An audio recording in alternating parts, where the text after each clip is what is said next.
1992 წელია. ამ ფურცლის ნაგლეჯზე გამთენიისას კალმით საკუთარ სახლს ხატავს. ნახატზე წარწერაა, რომ ამ სახლში ცხოვრობდა პაატა ბერია, ასმათი, ზაზა და აზა. ამ კალმით გავლებულ ხაზებში დიდი ტკივილია, ისტორია, ამავდროულად იმედია და უკან დასაბრუნებელი გზა.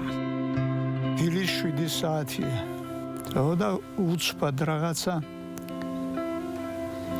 ისეთი რაღაცა თავში მომევიდა, რომ აი ეს ლიმონათების ის იყო კარდონის რაღაცა ის ავიღე და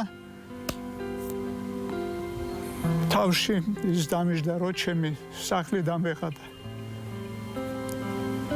და დავხატე ეს 2 წუთში. ხატვარი არა ვარ, მაგრამ რაც იყო ის გამომივიდა. ალბათ უტოვებდი ჩემს მომავალს. ოჯახს, შვილებს ალბათ იმ მომენტში ასე გამოვიდა.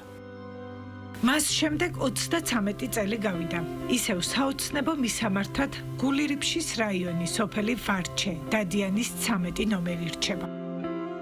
დღემდე მჯერა და 100%-იანი იმედი მაქვს, რომ მე შევავიჯებ ფეხს.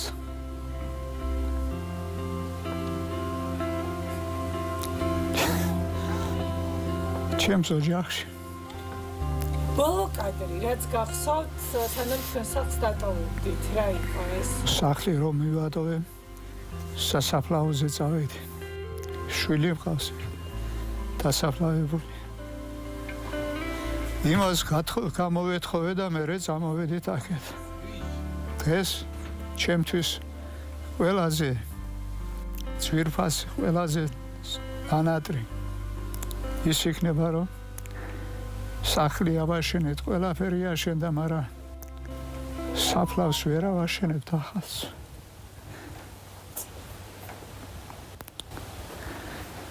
შვილი სასაფლაოზე დაბრუნება პირველ რიგში სახლის მისვლამდე.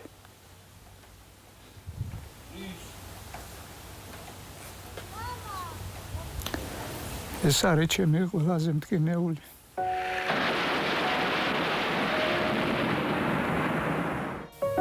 გზა დადიანის ქუჩიდან თბილისამდე ურთულესი იყო. დატოვა ის, რაც მისი განუყოფელი ნაწილია, შვილის საფლავი, საყვარელი მხარე და სახლი.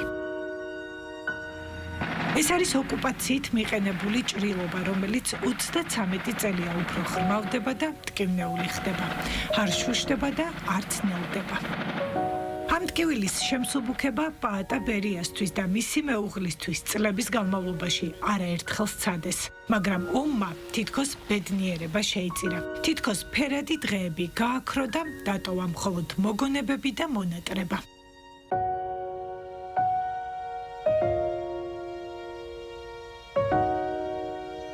შვილიშვილმა სწორედ ამ მოგონებების გაცოცხლება სცადა.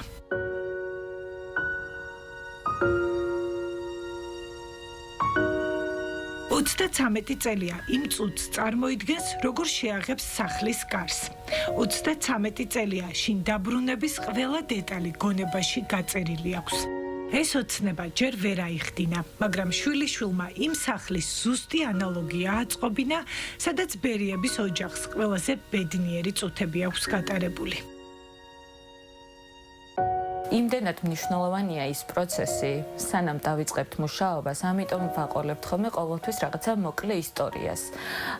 იმიტომ რომ იმ კონკრეტულ პერიოდში, როდესაც ჩვენ ამ ისტორიაზე ვქმნით ნამუშევარს, შევდივართ და ვცხოვრობთ იმ სახლში, იმ ემოციებში, რასაც ეს ადამიანები განიცდიდნენ. მაქსიმალურად ვცდილობთ ხოლმე, რომ აი პატარა უმცირესი რაღაც ნაწილაკიც კი არ გამოგვეპაროს, რომ ის იყოს, რაც იქ იყო. რაც მათ ფიქრებშია, რაც მათ მეხსიერებაშია, რაც მათ სივრცეში არსებობდა, პატარა კენჭიც კი ძალიან მნიშვნელოვანია იმ ადამიანებისთვის, მით უმეტეს, ვინც ოკუპირებული ტერიტორიებიდან არიან. გადმოგაქ ის, რაც იყო ზუსტად. განსაკუთრებულად ის მომენტია, უფრო მეტად სიამოვნების მომტანი, როცა თქვათ აკეთებ რაღაც სახს, ეზოს და ის კაცი გეუბნება რომ აი ეს ადგილი ჟანგიანი იყო და შენ ამას უკეთებ არა თქვათ ის როგორც სუფთას და ის არამედ დაჟანგებულს, იმიტომ რომ ეს ესე იყო. ისტორია, რომელიც მხოლოდ ფურცელზე იყო შემორჩენილი, დიორამით გააცოცხლეს. აქ ყველაფერი ანალოგიურია, ყველა დეტალი აღდგენილია. სიცოცხლე და სული, რომელიც ამ სახლს გამოაცალეს, 33 წლის შემდეგ ამ ფორმით დაუბრუნეს. აქ ყველაფერი ისე არის, როგორც მაშინ დავტოვე. ეს ყველაზე მეტად მიმოზა ყველა ოჯახში იყო დარგული. ესენი არის მანდარინები. მანდარინი ახლა აფხაზეთის მაცხოვრებელმა ყველა მიცის რომ ყველა ოჯახში, ვისაც საკუთარი ოჯახები ჰქონდა, ეს ხეები, ვისაც უფრო მეტი მიწა ჰქონდა, უფრო მეტი მანდარინიც ჰქონდა და ყველაფერი. ჩვენ შობის წინა დღეს ვკლავთ ხორს. აი ხორს აი აქ კიდევ ფაცხაში. ფაცხა, აი საკვამლე. ესე ეძახოდით თქვენ ფაცხას, ხო? ხო. სადატარებდით ყველაზე მეტ დროს, აი ამ.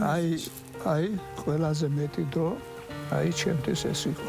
მოსასვენებელია. მოსასვენებელი. ექიმი კაცი მყავდა. აქეთა მეძობელი. აქედან ცენტრალური გზიდან რომ მოვიდოდა პირდაპირ ჩვენ სახლში შემოვიდა და გვერდი დაждდებოდა. თქვენი ოთახი სად იყო? რომელი ფანჯრიდან იყურებოდით დილით? ჩემი ოთახი იყო აი ეს. რომ მოგიტანეს ეს დიორამა? რა ემოცია იყო? ეს ჩემთვის იყო ალბათ ახალი დაბადება რა. ვერ წარმოვიდგენდი ამისთანა რომ გაკეთდებოდა და ჩემი გული ამას გადაიტანდა. ლამაზი, სიყვარულით და სიცოცხლით სავსე სახლიდან ეს დარჩა. არც ყვავილებია, არც დიდი ეზო და არც ის სურნელი, რომელიც ყველას მკაფიოდ ახსოვს. ავთო ფაჩულია ცხოვრობს ახლა ჩემს სახლში. იმან გამომიგზავნა წერილი მე. როგორ შეინარჩუნა ჩემი სახლი ავთო. სახლში რომ მივიდა, მამამის უთქვია, ვის სახლში ცხოვრობო? ვის სახლში?